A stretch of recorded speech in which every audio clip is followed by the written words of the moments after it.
Bonjour à tous et bienvenue dans ce nouveau rendez-vous de 6 minutes chrono. Nous recevons aujourd'hui Cédric Van Sivendel, qui est le maire PS de Villeurbanne. Bonjour. Bonjour.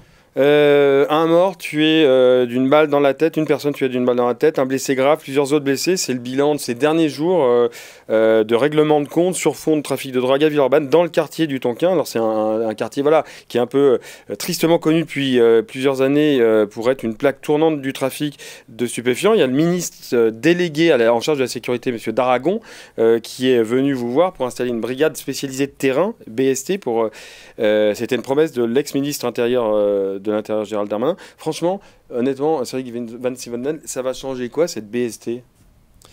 Ça va changer que ça fait des moyens dédiés au Tonkin, parce que vous évoquez qu'il y a eu plusieurs tirs. Les tirs de cette semaine ne se sont pas passés au Tonkin pour les deux derniers, ils étaient dans d'autres quartiers de Villeurbanne.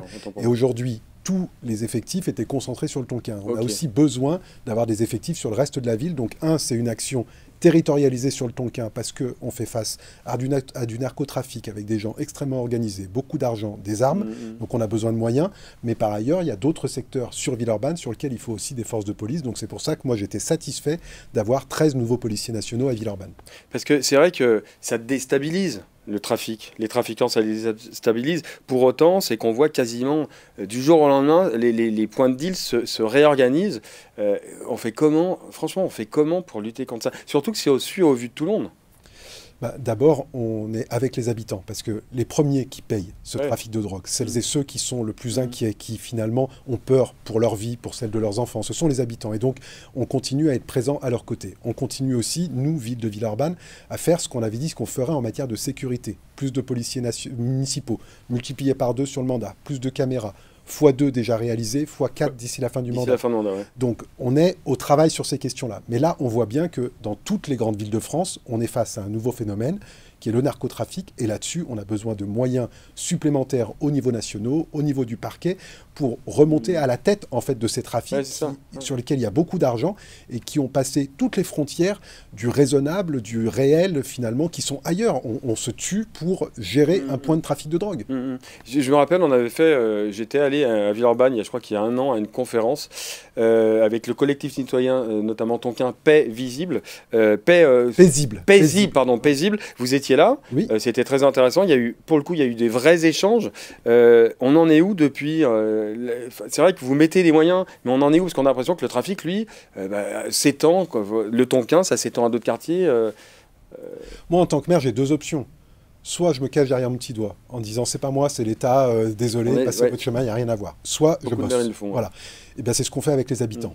On travaille, on a des revendications. Quand le ministre est venu présenter les 13 policiers nationaux affectés au quartier, les habitants du quartier ont remercié et le ministre et le maire parce qu'on avait tenu nos engagements.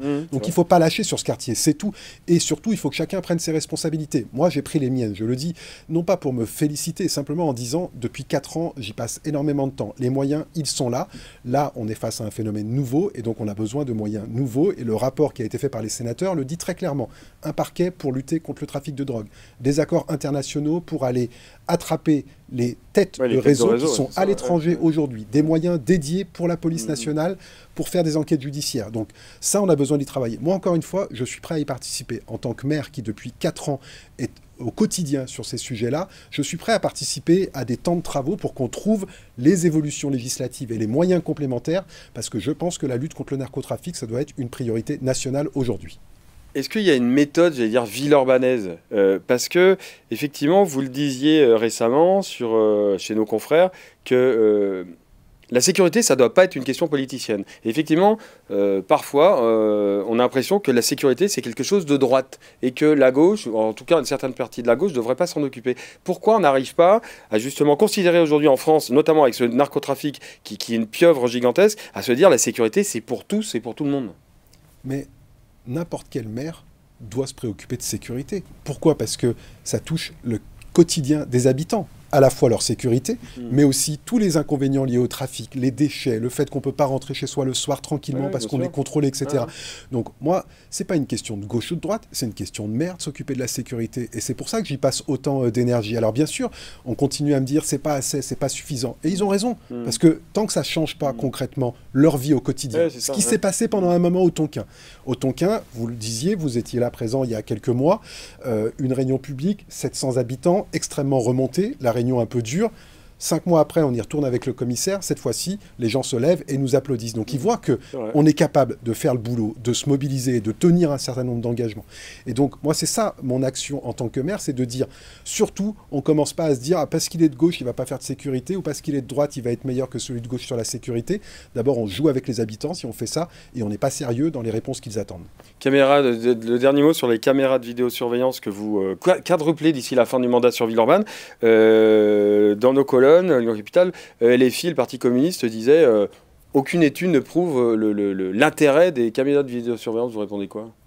Je réponds qu'avoir un débat sur les caméras, c'est sain. Mais par contre, moi, je suis maire, et donc je ne peux pas passer mon temps à débattre. Aujourd'hui, la police nationale, elle me dit, s'il n'y a pas de caméra, ça ne sécurise pas mes interventions, donc je viens dans des modes extrêmement commando, avec beaucoup de monde, etc. Ça ne me va pas. Les pompiers, ils me disent, monsieur le maire, quand vous ne sécurisez pas les endroits où on doit intervenir, parfois c'est dangereux. Donc, OK pour le débat, OK pour être attentif aux dérives, et y compris tout ce qui est reconnaissance faciale, etc. Mais à un moment, il faut arrêter de débattre, il faut faire. Ouais. Écoutez, ça sera le mot de la fin. Merci, monsieur Van Stevendel, d'être venu sur le plateau de 6 minutes chrono nous expliquer un peu, on va dire, la méthode villeurbannaise contre le narcotrafic. Et pour plus d'infos, sur lyoncapital.fr. À très bientôt. Merci beaucoup. Merci.